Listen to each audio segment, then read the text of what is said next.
আমরা জাতি হিসেবে খুবই খুবই প্রফুল্ল থাকার চেষ্টা করি, চিল থাকার চেষ্টা করি।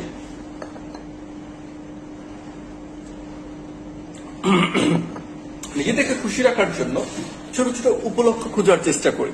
যেমন আমি যদি বলি ক্রিকেট নিয়ে, ওয়েস্ট ইন্ডিজের সাথে প্রথম টেস্টে আমরা বেশ বাজেভাবে হেরেছি, সেকেন্ড টেস্টে এখন লিটল বিট ভালো করতেছে, এটা নিয়ে কিন্তু আমরা মোটামুটি খুশি।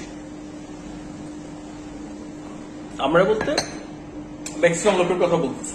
এরপরে দেখা যাবে কি এই টেস্টে কোনোভাবে বাংলাদেশ জিতবে, দেন জিম্বাবুয়ের মতো একটা দলের সাথে ড্র করবে, এইটা নিয়ে মোটামুটি প্রথমে যে খুব বাজেভাবে খারাপ করছে এই ব্যাপারটা কাভার হয়ে যাবে।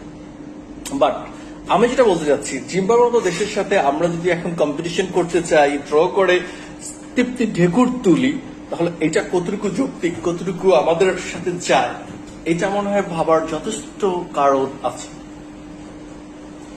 তারপরে দেখলাম কিছু কিছু চাচারা আছেন, তারা জায়গা ছাড়তে চান না। I am so sorry to say চাচা, মুশফিক ভাই, মাহমুদুল্লাহ ভাই, তারপরে আরো কয়েকজন আছেন, এনারা জায়গা ছাড়তে চান না। ভাই, ইজ্জতের সাথে চলে যান, আপনারা বেশ ভালো সার্ভিস দিচ্ছেন, এখন আর না, সময়ের সাথে সাথে সাথে নিজেকে মানায় নেন। তারপরে শান্তর মতো অধিনায়ক আমার মনে হয় সালাম দিয়ে চলে যাওয়া উচিত, কারণ এখন হচ্ছে ইয়াংদের, তাদেরকে সুযোগ করে দিতে হবে ম্যান।